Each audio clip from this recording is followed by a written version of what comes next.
is Henrietta, and I'm one of Santa's helpers. That is, I used to be, before it happened. I guess I better start at the beginning. Okay.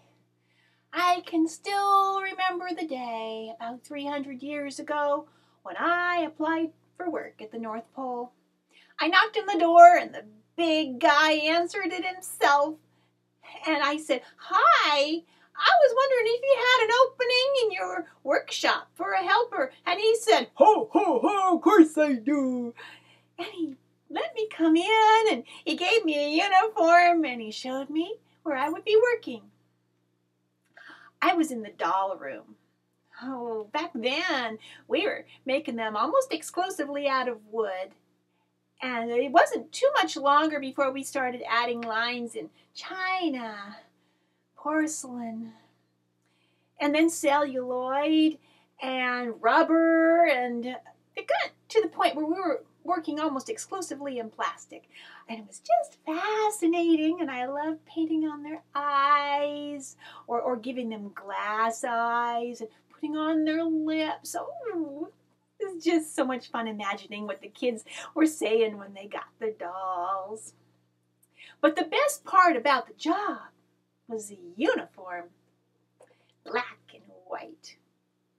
Why, we all had these black and white tunics, and they came about mid-thigh. And then we had these tights, and they were in patterns like swirlies or checkerboards or diamonds or stripes. And then we had these hats that had a jingle bell on the top.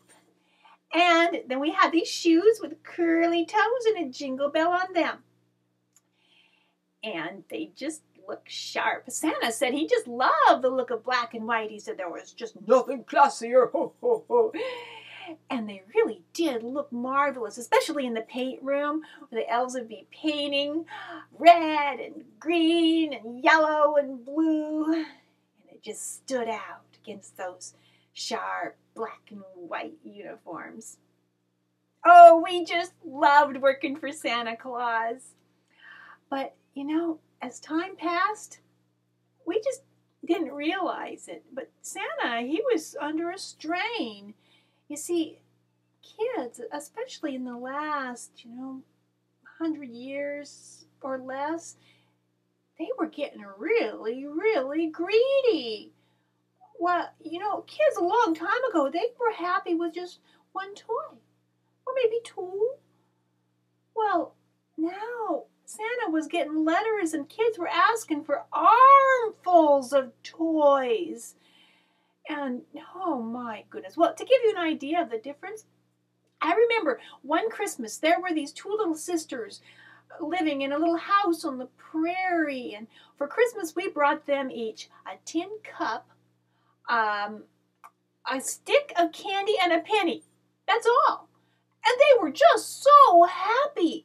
They sent Santa Claus a thank you letter. Oh my goodness, they were happy. But if you gave that to a kid nowadays, he'd think he was being punished. Well, Santa, he just hates to let the children down. And so he was adding workshops and hiring more elves and keeping up the jolly act for our benefit. And we just didn't know the kind of strain he was under. Oh my goodness, he was selling stock. And then, well, one morning we came to work and discovered in the middle of the night we'd been sold.